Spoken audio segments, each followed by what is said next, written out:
धर्मदास जी बोले जी मेरा शरीर छुटवा दो, मैंने ले चलो यहाँ से, नर्क से निकाल दो, मैं कति गिर चुका हूं और मालिक आपने समय पर संभाल दिया।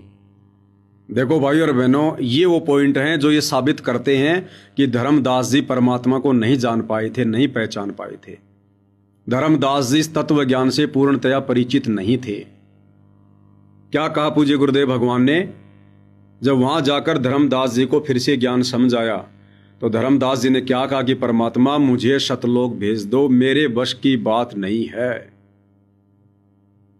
क्या तत्व ज्ञान से परिचित होने के बाद, ओरिजिनल सार नाम लेने के बाद, क्योंकि ओरिजिनल सार नाम सार शब्द उसी आत्मा को दिया जाता है जिस आत्मा में परमात्मा देख लेता है कि ये आत्मा अब इस काल के लोक में नहीं रह सकती। राम वियोगी ना जीवे, जीवे तो बावड़ा होए। जब परमात्मा इतना भाव, इतना ज्ञान आत्मा में देख लेते हैं तब परमेश्वर इस अनमोल नाम की दया करते हैं।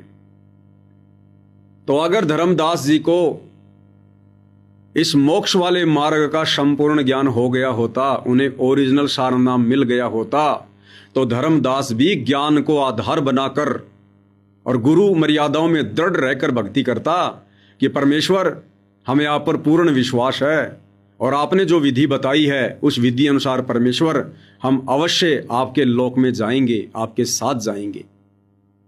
साध वचन पलटे नहीं चाहे पलट जाए ब्रह्मांड। धर्मदास कभी भी उनकी मर्यादा तोड़ने की सोचने वाली गलती सौपन में भी ना करता। लेकिन धर्मदास क्या कह रहा है कि भगवान मेरे को तो सतलोक में भेज दो, मेरे बस की बात नहीं है। क्यों बस की बात नहीं है भाई? अरे मन को कंट्रोल करने के लिए ही तो परमात्मा हमें भक्ति देते हैं, ज्ञान सुनाते हैं, सार नाम देते हैं, सतनाम देते हैं। और धर्मदास कह रहा कि भगवान मेरे बस की बात नहीं रह रही। तो भाई और बहनों, धर्मदास जी उस समय इस ज्ञान को कितना आधार बना पाए थे, शतमंत्रों का जाप करके अपने आप को कितना भक्ति युक्त कर पाए थे, या भली भांति समझ सकते हैं। तो कहने का मतलब है वर्तमान की पिछली पीढ़ी में आप और हम भगत भाई बहनों ने धर्मदास जी की तरह ये वाली गलती भी नहीं करनी है।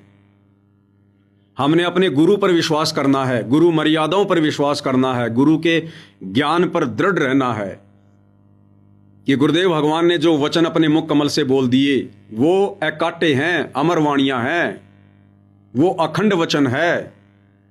गुरुदेव ने कह दिया बच्चों तुम्हें जो भक्ति दी गई है तुम इस भक्ति को इन मर्यादाओं में रहकर करते रहो, तुम्हारा अगला कदम सतलोक में होगा। तो आप और हमने अविश्वास प्रकट नहीं करना, ऐसी कोई कमजोरी नहीं दिखानी कि गुरुदेव मेरे को तो ले चलो, गुरुदेव मेरे को तो ले चलो, मेरे बस की बात नहीं है गुरुदेव, ये परमात्मा मैं तो अपने परिवार के मोह में रह जाऊंगा, मेरा तो पैर फिसल जाएगा, ये परमात्मा मेरे बस की बात नहीं है, मैं तो बहुत कमजोर हूं।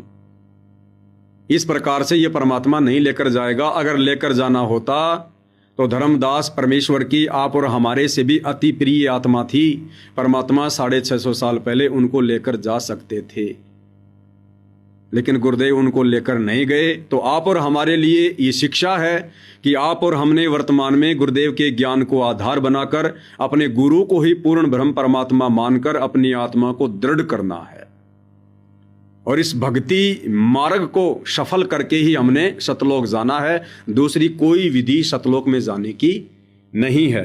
तो धर्मदास जी काफी व्याकुल हो